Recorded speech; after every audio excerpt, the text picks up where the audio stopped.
Hello and welcome to the first in a series I'm going to call What's Wrong with My Succulent?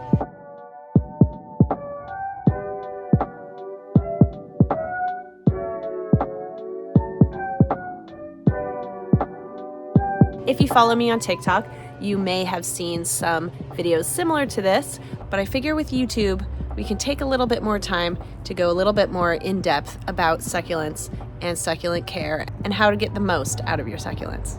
So for the first in this series, I'm going to talk about leggy succulents. And what do I mean by leggy?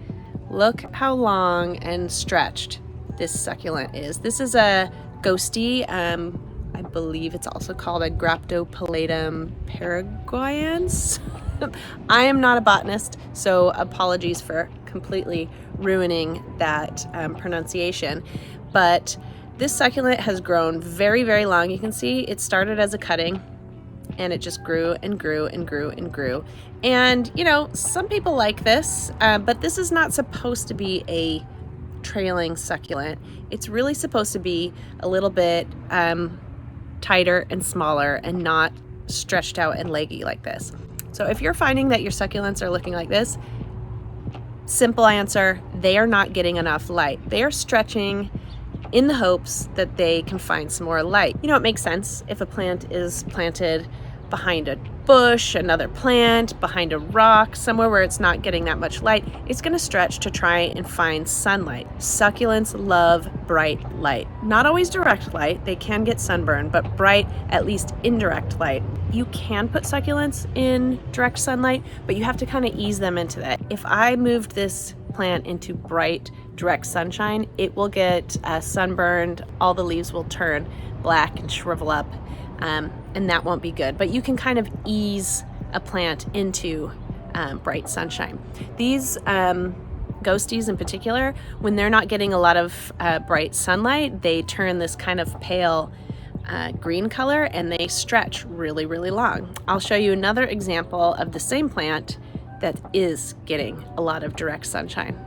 Over here, I have a very sunny corner of my garden, and would you believe this is the same plant as this.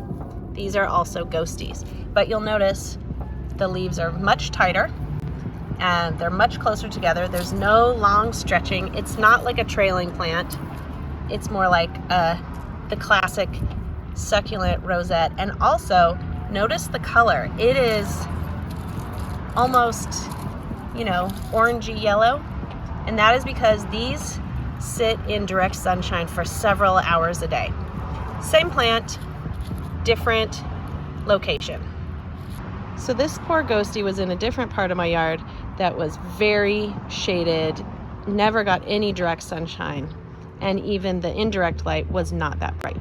One of the best things about succulents is that even though if you do find your succulents in this state, it's actually a really easy fix and you will end up getting lots of new plants out of it. So I'm gonna go ahead and chop this fairly close because that little rosette can be set elsewhere. I'm gonna remove these bottom leaves and I'm gonna also keep those. I am gonna chop this up in a couple of places. I'm gonna chop it there, chop it up here, chop it here. I could chop that even smaller if I wanted. But all of these stems can then be replanted, these leaves removed, the bottom leaves, and these will propagate and make new babies.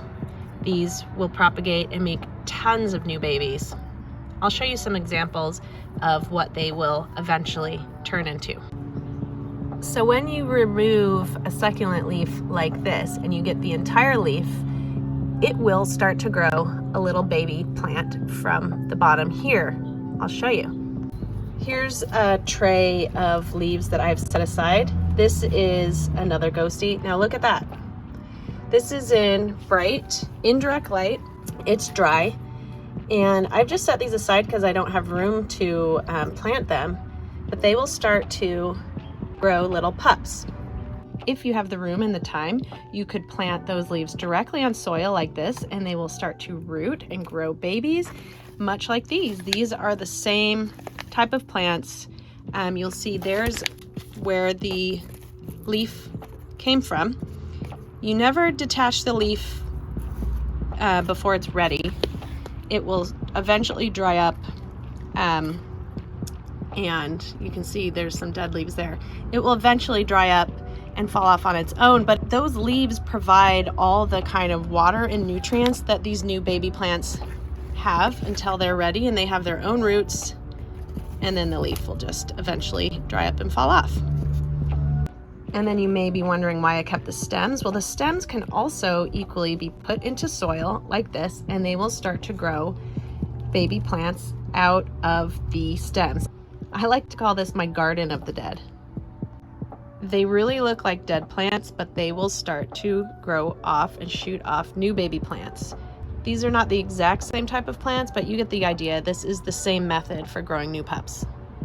So everything in here are plants that I grew from finding little leaf cuttings or stem cuttings of other plants, which is why I like to call this channel Free Plants Forever, because once you get your method down, you can really make lots and lots of free plants forever out of a lot of your existing plants.